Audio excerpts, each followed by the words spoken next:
Hello and welcome to the Purpose Pursuit podcast with me, Hannah Miller. Today, this is a solo episode. I'm sad to say there is no Laura with me today, but this is an episode dedicated to anybody in the parenting phase of life. You can also listen to this if you have a parent or if you would like to be a parent or you're thinking about parenting, but this is particularly aimed at our parents. I am a parent. I'm a mum of three boys. My boys are quite big now. They're 17 and 19 and 22. And it's still a very big part of my life, even though they're grown up, and it's a part of my identity and it's who I am. And we're working this stuff out as parents. And I look back on the years when they were babies. I think about when they were toddlers, when they were transitioning from primary to secondary school and the GCSE years and all the different phases that we faced. And I am by no means an expert. And to be honest, I still feel like I have so much to learn in the world of parenting. And I'm lucky to have friends that are honest friends to me who are also parenting. And we talk about trying to be a good parent and the struggles that we're facing. And actually, I do think there's a lot of pressure on parents in this current generation. I often reflect that I don't imagine that my mum and dad, I really could be wrong, but I really don't think mum and dad would sit in bed at night or think about if they were doing a good enough job and were they present enough? Were they loving enough? Were they involved enough in our lives? Were they giving us enough praise? Were they giving us enough feedback? Were they giving us enough opportunity? And I don't mean by that to suggest that my parents weren't involved or interested because they really were. But I feel like there's been a shift where there is so much information and so much uh, knowledge around how to parent and what good parenting looks like.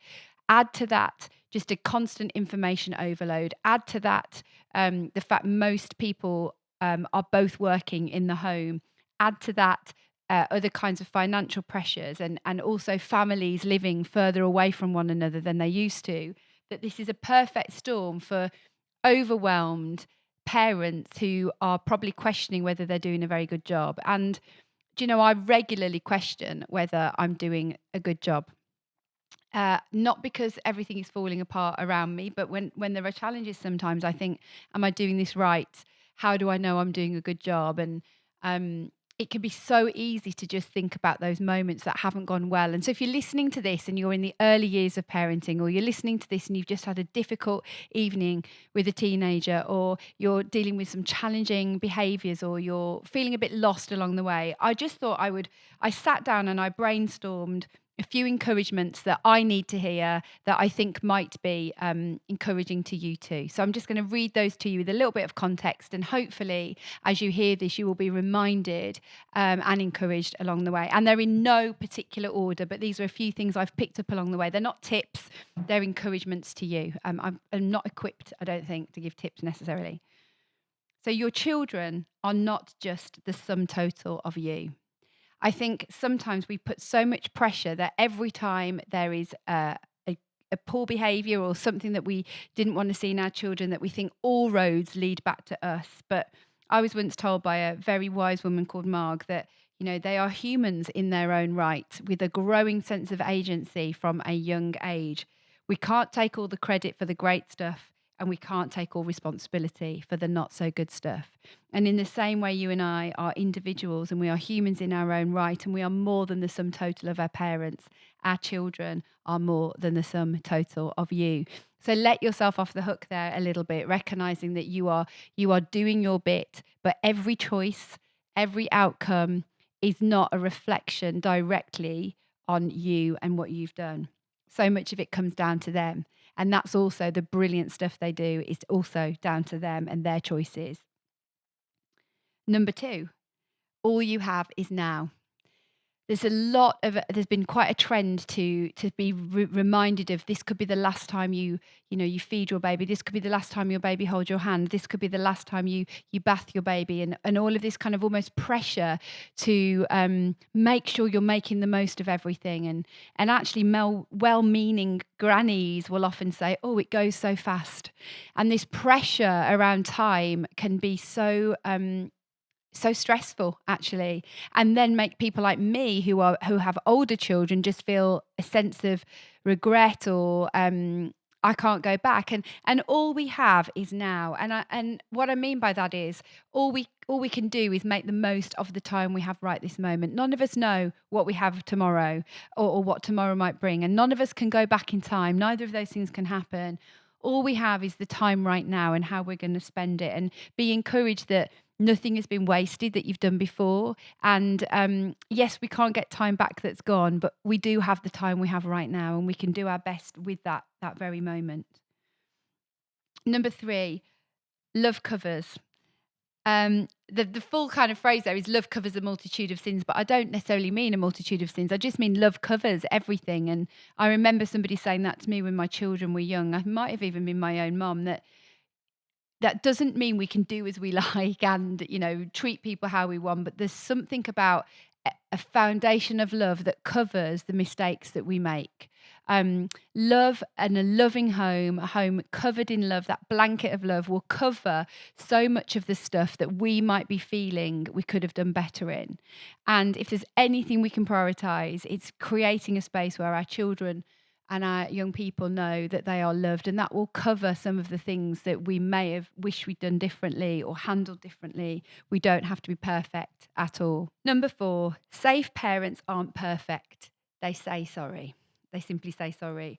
I think another thing for us to be encouraged by and to remember is that having great parents, having safe parents are not perfect parents. But what those kind of parents are ones that are able to say sorry and own their stuff. I think we hold ourselves to this unrealistic ideal that we aren't going to get things wrong, when actually the most important thing we can do is to create a place of safety where we can also say sorry when we've made a mistake. Again, that doesn't mean we go out of our way to do things wrong, but we aren't perfect parents, and there is no such thing as a perfect parent. And we're holding ourselves up to an ideal that is just going to leave us feeling guilty and underperforming, which is not a great place to parent from. Number 5, the fact you're questioning and reflective means you're on the right track. Again, I think one of the things that I've learned along the way and been encouraged by is that actually people who are trying to do better, people who are thinking and reflecting and questioning what they're doing, are definitely getting closer to being the kind of parents, leaders, friends, partners, siblings that they want to be. And those of us that aren't questioning or reflecting are probably getting further off track. So be encouraged by the fact that you are doing this stuff and you're thinking like this, that you are probably more on track than you realize because of the very fact that you are reflecting on what you're doing and wanting to do better. Number 6, you are still you underneath all the responsibility. And I think that's really important reflection and encouragement to hear today. Sometimes we can feel that we've lost our way to ourselves. We can't remember all the things about ourselves or who we were before we were parents, what we contributed, the perhaps even the fun side of who we were sometimes can get a little bit lost underneath the responsibilities we've got. And there can be a real fear at different junctions of life, especially as you're beginning to let your children go. And that could even be just go to school or go to secondary school, or you're re-engaging with work, or your children are leaving the nest forever, and you think, do I really know who I am anymore? But you are still there. You are still you underneath it all. There is a you that is evolved and changed and grown, but there that very person that you were, that 5-year-old that you were, that 10-year-old that you were, still is part of you and your makeup, and we can reacquaint ourselves and find our way back to them. We don't need to wait to be in the later years to do that. And who you are is still there, if we just do a little bit of work to look for it. Number 7, we've got to learn to do what we can and not what we can't, and be encouraged that you are doing what you can and let go of what you can't. We can't magic up time that we don't have. We can't find resources that we don't have. We can't create experiences that we don't have the finances to do. All we can do is work with what we have, and we can do what we can rather than what we can't. I am in a situation where, for example, all my children's life I've worked. I haven't always worked as many hours as I do now, but I have always worked. And so I have to work with what I've got not with what I don't have. Each of us will have different constraints and different parameters and different boundaries. Some of us will have family close by, some of us will have family far away, some of us will be two parents in the home, some of us will be one. And when we look at what we can't do, we'll just end up feeling a sense of lack and underperformance. But if we start with what we have and what we can do and do the best with that, that is the best place to start from. Number 8, it's about letting go, but it's also about holding on and new things coming too. I think, there's something I've been hugely reflecting on as a parent, that from the minute they're born, you are doing letting go after letting go after letting go. Um, every junction can feel like little micro grieving moments that you've got to face, of letting that go. But with everything that you let go, the really great thing is you gain as well. And I think sometimes we don't talk about that side of it enough. We don't talk about all the wonderful things that come with the new seasons. And I'm in a time where I'm really wanting to reframe the letting go as all the things that I gain too. My eldest son is never going to live full time at home again, but I'm gaining an adult child that I have a lovely, stable relationship with. And I'm going to gain a daughter in law as well. So, with every letting go, there is the potential for something that we gain in it. And I think if we can reframe that, it stops the parenting process feeling quite so this inevitability of loss, which I think sometimes it can. Number 9, we're all just children that grew up and had children. There is no moment, other than the moment when you become a parent. There is no sort of transitionary period where you learn everything you need to learn. And we are all simply children that grew up and had children. And I want that to be an encouragement to us that we're all in that same boat, that we don't go to some sort of special parenting school. You can learn, you can develop, but we've all got our stuff from our childhood, and we just grew up and had children. And our children will know that one day when they become parents and realize that they're just kids that grew up and had kids. And again, none of these things are excuses for us not doing our best. And I hope this pod doesn't come across that way, but instead comes up as an encouragement to think, literally, we're all in that same boat. Number 10, it's not your job to protect them from everything. Again, I think another thing we can encourage ourselves from, everything that our children face, every pain, every hurt, we can see that as a reason where we've not done our job properly. They're struggling with this because I didn't do that well enough. This difficult relationship with a friend has happened because I didn't help them find the right friends, or I didn't arm them with what they needed. This is such a hard one to kind of come to terms with, but it isn't actually our job to remove all pain and difficulty from our children's lives. And it's our job to be there and to protect them, and when they're facing the difficult stuff, and to be their storm shelter to run to. We cannot protect them for everything that comes their way. And it is not a sign of poor parenting that sometimes our children are going to struggle with stuff. I actually read something the other day where it said, if we make our children's happiness our goal as parents, we are setting them up for just a lifetime of disappointment. And I felt that was really challenging, to think it's actually not my job to protect them from pain. It doesn't mean I put them in the way of pain either, but it's my job to give them the safe place and the storm shelter to come to when they're in that place. Number 11, this too will pass.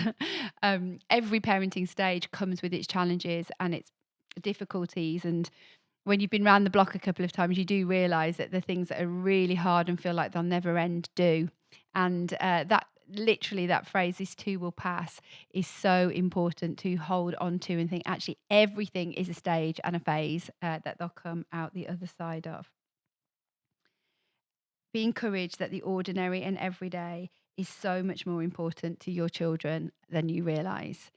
I think as parents, we want to create magical moments, and we want to create these things that are so special for our children to hold on to and create wonderful memories for them. And there is nothing wrong with any of that. But there is something about the day in, day out, ordinary, every day, the routine, the showing up, the being there. Those things will really last the test of time. Yes, those mountaintop moments of the best family holiday or the best Christmas will also be wedged in their memories forever. But there's an underlayer that you're creating of confidence and security and love that comes from the little things that you show up and do, and you do in the ordinary and the everyday situations that you are in. And finally, and just to encourage you, you are breaking ground in your parenting, but there will always be more to break. Every single one of us has got things that we've learned through our life that is dysfunctional and unhelpful. We've all got our experiences of um, imperfect human parents, and therefore we are trying to do things differently and sometimes perhaps better than our own parents did. And our children will repeat that cycle. And every cycle that goes, well, there'll be a chance for them to take what we've learned and to build upon that foundation. And what an encouraging thing that is to think that, we can break ground that our children don't have to face, as our parents did for us. And our children will do that for their children. So be encouraged that you are taking back ground, you are making a difference. And each thing that you break ground in is something that will be easier for your child following on. I hope you found that encouraging, and I hope that just felt like a little gentle reminder of all the things that really do matter. And I think the last thing I think I'd say that I was thinking about recently, sometimes it can really feel like our children can't see our point of view. There's something inherently selfish about childhood and teenagehood, that I don't mean that in a nasty way, but it's part of the learning curve, that they see so much from the lens of how things affect them. But a day comes where that shifts, and a day will come when they step back and see a different perspective and see your point of view. And that is a really beautiful moment of transition that will take place in your parenting. So hold on, because those days will come. Lots of love. Bye bye.